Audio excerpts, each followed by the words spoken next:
자, 이제 미래에 대한 얘기인데요. 한국 사회에서는 아직도 열심히 하면 희망이 있다. 라고 생각하시는지 아주 쉬운 질문으로 바꿔보겠습니다. 개천에서 용이 날 수 있다? 없다? 하나, 둘, 셋. 오, 네. 네. 개천에서 용이 나는 세대에 태어나신 분, 지금도 날 수 있다라고 보는 거죠. 그래요. 그러니까 아니 이건 정말 어떻게 대답을 해야 될지 모르겠는 게 현실적으로 참 그런 루트가 사라졌다는 생각이 정말 많이 들거든요. 그러니까 사회 나와서도 이 사람을 더 공정하게 평가한다는 이유로 시스템을 계속 추가하면서 결국은 그 가진 자, 있는 자의 사람 그 집안만 더 혜택을 볼 수 있는 구조로 됐다는 건 굉장히 아이러니거든요. 제가 사실 이거를 이렇게 든 게 아니고요, 이렇게 들었거든요. 그러니까 그래서 현실적으로 그런 부분은 굉장히 개선해 나가야 되고 앞으로의 그 한국의 어떤 그런 흐름은 뭐 한 번 넘어져도 괜찮아. 이런 시스템을 만들어가는 게 앞으로의 방향이지만 개인 차원으로 보면 그래도 열심히 하는 것밖에 방법이 없지 않을까? 이런 생각이 들어서 그걸 놓고 싶지 않은 마음에 사실 이렇게 오라고 비스듬하게 4분의 3호 예. 뭐 희망을 버리고 싶지 않다. 네. 예. 희망을 버렸다. 희망을 저도 물론 제 기본적인 생각은 상황을 개선하고자 하는 어떤 그런 노력이 결국에는 가장 어떤 중요한 거라고. 그러니까 아무리 사회 시스템이 잘 보장해주고 뭐 모든 걸 챙겨준다 하더라도 스스로의 어떤 내가 더 나은 내일을 만들겠다라고 하는 의지가 없으면 안 되는 거니까. 그런 의지가 있는 사람은 사실 어디를 갖다 놔도 내전이 벌어지는 사회에서 성공을 할 수가 있을 텐데. 근데 문제는 그런 사람들의 비율은 사회적 상황에 따라서 당연히 달라질 수밖에 없고 지금은 굉장히 좀 줄어든 것 같습니다. 그러니까 그런 의지를 사회가 북돋워주지도 못하고 있는 것 같고 많은 사람들에게 넘어야 되는 격차도 굉장히 커진 것 같아요. 그러니까 개천과 용 사이즈를 한번 봐야 될 것 같은데 과거에 이제 개천은 대가족이라든가 뭐 그런 네트워크라든가 좀 더 있었던 것 같거든요. 전통 사회에서. 사실은 과거에서의 개천용들을 보면은 집안이 무슨 뭐 엄청 잘 살지 못하더라도 형제의 지지라든가 뭐 부모의 지지라든가 이런 게 있었는데 요새는 사회가 굉장히 파편화되고 고립된 사람들이 너무 많이 일어나면서 이 개천이 좀 더 생태계가 악화되지 않나. 개천의 생태계 악화. 용의 기준도 과거의 용은 지금 생각해보면은 그게 그렇게까지 지금 생각해보면은 엄청난 용이었나 싶거든요. 왜냐면 그때 한국 사회는 제가 태어날 때가 1인당 GDP가 1만 달러였는데 $10,000. 만불 시대의 용 그리고 축적된 자산도 별로 없었던 사회의 용은 지금 돌이켜보면은 야, 저런 거 갖고 저거 그때는 사치라고 했었구나 이건데 지금은 중산층도 그 정도 소비는 하고 산단 말이죠. 근데 그럼 지금 상류층의 삶, 지금 우리가 용이라고 상상하는 삶의 삶은 사실 거의 보이지도 않는 수준에 이르게 된 것이죠. 그렇기 때문에 이미 악화된 어떤 개천 생태계에서 보이지도 않는 지경의 용까지 가는 게 너무나 어려워졌고 그런 측면에서 이제 엑셀을 들었습니다. 실제로 명예만님 프로그램에서 소개된 지수 중에 하나가 개천용 지수라고 있었어요. 이제 개천에서 용이 될 확률. 근데 그것도 굉장히 악화된 걸로 나오죠, 실제로. 사실은 이게 인식의 차이 같은데 제가 뭐 OX를 해도 되나요? 되죠. 예. 되죠. 저는 가능하다고 봐요. 이유가 뭐냐면 뭐 환경이 변했다고 생각하는데 저도 환경이 변화를 보는 게 이야기했던 세계화 정보화. 우리가 이제 뭐 생태계를 이야기하고 어느 정도의 용이 될 거냐. 용이 잘 나진 않거든요. 뭐 마구 나오는 용이 아닌 거지. 근데 세계화하고 정보화라는 기술과 시장의 변화가 내가 정말 하나의 제대로 맵을 만들고 나면 파급 효과가 옛날에는 내 힘만 가지고 정말 열심히 뭐 장사를 하든 물건을 만드는 내 힘 가지고 만들어내야 된다면 지금은 어떻게 보면 MC 스퀘어의 그 방속에 제공을 해주는 그런 힘들이 정보화하고 세계화를 통해서 날 도와주는 것 같아요. 진짜 괜찮은 아이템을 하나 만들면 전 세계에 동시에 팔 수 있는 시대가 와 있거든. 그럼 자기 걸 만들어야 되는 건데 자꾸 기성세대가 했던 걸 자기가 만들고 싶어 한다든가 기성세대하고 경쟁을 하고 싶어 한다든가 아니면 동일한 자산을 놓고서 나눠 먹는데 내가 좀 더 많이 먹는 걸로 그게 용이라고 생각한다든가 이러면 불가능하지만 내 걸 만들면 기술과 환경이 시장이 충분히 나를 용으로 만들어주는 시대가 올 거다 라고 생각을 해서 이 사회자가 주제 넘게 좀 기입을 했습니다. MZ세대한테 저희가 부러운 게 있어요. 우리 때 크레파스 몇 가지 색깔을 썼어요, 초등학교 때. 우리는 국민학교지. 그때 12색 들고 오면 재벌집이었어요. 저는 크레파스를 못 썼어요. 이 상상이 돼? 우리는 진짜 크레파스를 12색깔을 가지고 올 수가 없었어요. 6색깔 그 몽당 그거 가져오고. 그러던 우리가 인식하는 컬러라는 거는 사실 컬러 감각이 없어. 색채감이 있을 수가 없어. 디자인 감각이 있을 수가 없어요. 더한 게 밀레니엄 세대, 요즘 세대는 영어가 얼마나 자유로워요. 거의 네이티브잖아. 우리는 무조건 영어 네거티브거든. 네거티브. 우리 영어 들으면 머리에 이게 뭐 쥐가 먼저 나기 시작을 하니까. 근데 그 세계화의 툴들을 네. 그리고 이제 어떤 그 디자인의 툴들, 그 감각들을 이미 어릴 때부터 이제 체득하고 있는 게 그 우리 밀레니엄 세대들이거든. 어떻게 보면 굉장히 부럽고, 우리 정말 후진국 국민으로 태어났지만 선진국 국민으로 태어난 거잖아요. 그러니까 아주 혼란스럽고 약간 파편화되고 개인화되고 막 그런 것 같지만 사실 거기서 희망이 보이는 거는 희망을 또 봐야 되고 보이는 거는 우리가 형제 변환이 돼야 되는 시기에 와 있다는 거예요. 그렇지. 국가가. 그래서 그게 잘 맞춰주는 어떤 그게 참 어떻게 하면 될런지 모르겠지만 그게 간섭 안 하기? 라고 생각이 돼요. 네, 그래서 저희는 사실 다음 세대에 대한 기대가 꽤 많아요. 우리가 가지지 못했던 교육들, 우리가 가지지 못했던 감각들을 이제 누리면서 성장했기 때문에. 마지막 질문 가겠습니다. 우리 밤새 하면 좋겠지만 이제 뭐 해도 지고 힘들어서 오늘 마지막 결론을 가고 있습니다. 이런 표현 들어보셨어요? 요즘 대학생들 보면 한숨만 나온다. 이게 1311년에 스페인의 사제였던 알바루스 펠라기우스가 한 말입니다. 또 있어요. 고대 문구에 젊은 것들은 버릇이 없다라는 글귀가 있는데, 지금 하는 말을 그 시대에도 한 걸 보면 옛 사람들이 지금 사람들보다 딱히 똑똑한 것 같지는 않다. 또 요즘 말 같은데, 1637년에 데카르트가 한 말이에요. 참 어떻게 보면 이 양쪽 시대, 청년과 기성세대, 그리고 새로운 신세대와 기성세대의 뭐랄까 이런 어마어마한 변화 대립구도라는 것은 어마어마한 변화를 겪지 않았다. 똑같은 거다. 1311년, 1637년, 오늘 2021년인데 똑같은 거 아니냐. 이 오래된 난제다. 자, 근데 오늘 이제 이야기를 많이 나눠봤어요. 세대 갈등은 해결할 수 있을 것 같다. 세대 갈등은 우리가 대화를 통해서 이제 훨씬 더 그 옛날 인류보다 더 지혜로워졌으니까 세대 갈등은 해결할 수 있다.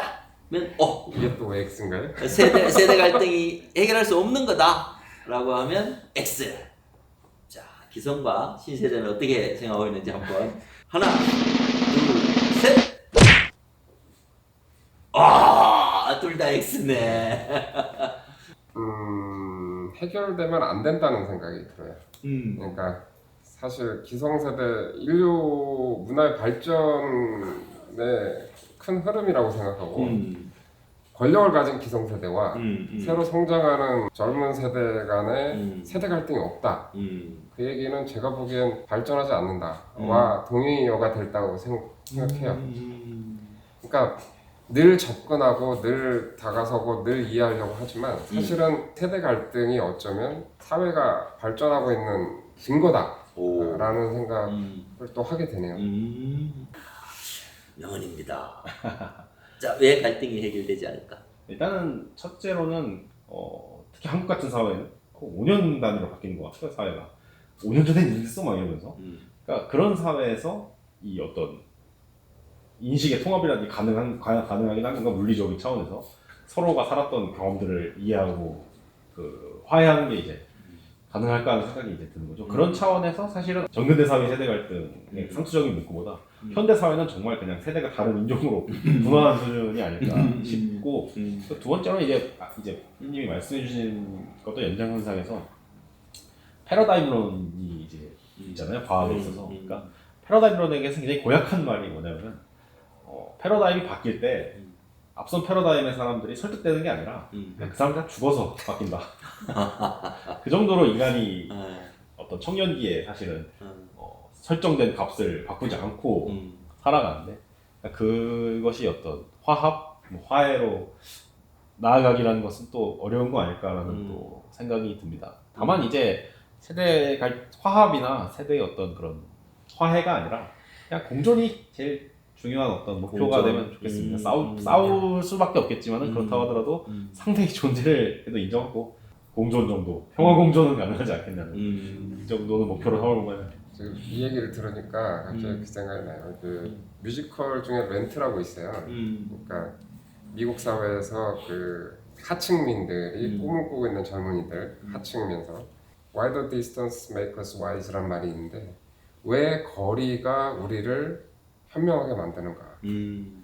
그러니까 세대든 누구든 사람 사이에는 적절한 거리를 유지해주는 법이 굉장히 중요한 것 같아요. 그러니까 50대가 20대를 왜 너희는 우리처럼 안 해? 20대가 50대를 왜 당신들은 우리처럼 못하는 거야? 이런 식으로 접근해서는 방법이 없는 거죠. 그러니까 어느 정도 갈등은 어느 정도 나올 수밖에 없고 그건 발전의 증거면서도 서로 거리를 어느 정도 잡아주고 있는 게 현명한 방법이라고 생각해요. 제가 이 서평의 마지막에 이렇게 썼어요. 서평 아래 더 나은 대한민국을 만들기 위해서 기성세대와 신세대를 넘어서는 사회적 합의와 지혜, 같이 합의하는 내용도 있지만 사실 아까 공존의 영역이라는 표현을 썼듯이 우리가 함께 해나갈 수 있는 그 지혜들이 더 필요한 게 아닌가 그런 생각을 하게 됐습니다. 상당히 많은 OX가 갈렸어요 오늘. 우리가 아직도 서로를 이해하기 위해서 상당히 많은 노력을 기울여야 되지 않을까라는 생각이 들고 그런 노력의 일환이 오늘 우리 서평 콘서트, 서평 인터뷰가 아닌가 생각합니다. 아마도 서로 많은 걸 느끼셨을 것 같아요. 서로가 이제 뭐 OX는 엇갈렸지만 서로에 대해서 많은 이해를 할 수 있고 또 더 나은 대한민국을 위해서 같이 걱정하는 우리 기성세대도 그렇고 신세대도 그렇고 같이 만드는 것이 결국 우리의 미래가 아닌가 이런 생각을 해봅니다. 정말 깊이 있는 그 뜻깊은 시간이었던 것 같습니다. 명경관리, 예, 그리고 우리 대한민국 K를 생각한다.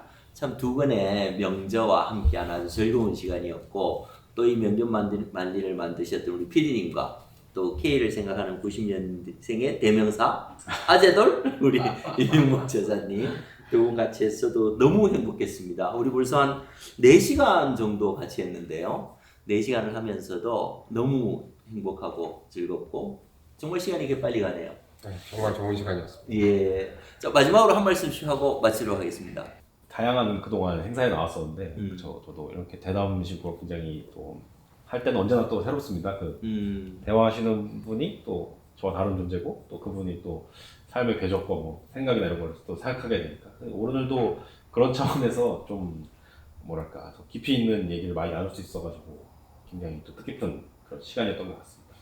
이제 기성세대나 뭐 신세대나 그건 맨날 또 있는 일이라는 또 그런 고전적인 그런 거니까 서로가 서로를 뭐 같이 뭐 할 수는 없더라도 그냥 저 사람은 저런데 다 나름의 이유는 있겠지라는 그런 어떤 평안한 자세가 늘 필요한 거 아닐까 하는 그런 생각을 또 드네요.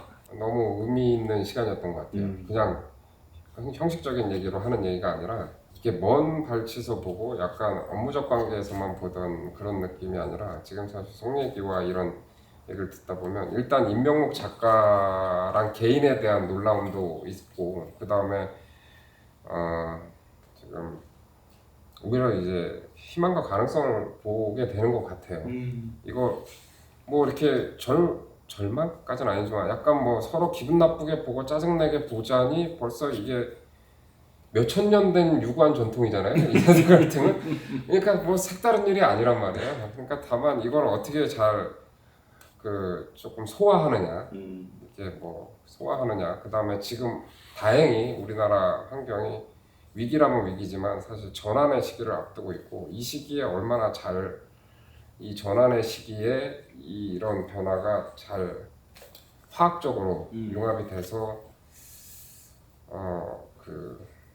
기대에 봄직하지 않을까라는 자칫하면 무책임해 보일 수 있는 기대를 한번 해보게 되네요.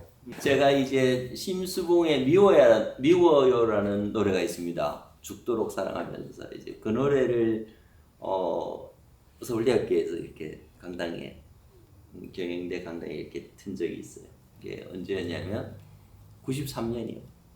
93년에 박사과정에 있을 때 모임을 하나 만들었어요. 그게 이제 3F 연구회였는데 Foresight for the Future라는 미래를 향한 통찰력. 우리가 이제 그걸 해야 된다라고 해서 만들어서 한 첫 번째 주제가 세대 간의 대화였어요. 왜 트로트를 들었는지 이제 미워요라는 거를 이제 학생들에게 들려주고 기성세대가 나와서 같이 이야기하는 프로그램을 만들었는데 그때는 답을 못 찾았거든요. 참 많은 이야기를 했지만 이제 겉돌았는데 오늘 이렇게 두 분을 만나니까 답이 나오는 것 같아요. 참 우리가 밝구나. 또 서로 이렇게 이야기를 서로 나누면서 서로에 대해서 이해하려는 노력들이 서로에게 숨어 있구나. 이런 것들을 느끼는 정말 소중한 시간이었습니다. 93년이고 21년이 거의 30년 다 돼가는데 그 숙제를 저는 오늘 푸른 것 같아서 너무 행복합니다. 오늘 비대면이라서 우리 CEO분들 그리고 우리 그 국군 장병들 못 모셨는데 이런 영상을 통해서 또 이런 생각들을 나눌 수 있으니까 어찌 보면 뭐 살아있는 것 같아요. 네, 그렇고 같이 한번 대화를 오늘 밤새 한번 이어나갔으면 좋겠습니다. 어떠셨습니까? 재밌으셨습니까? 예.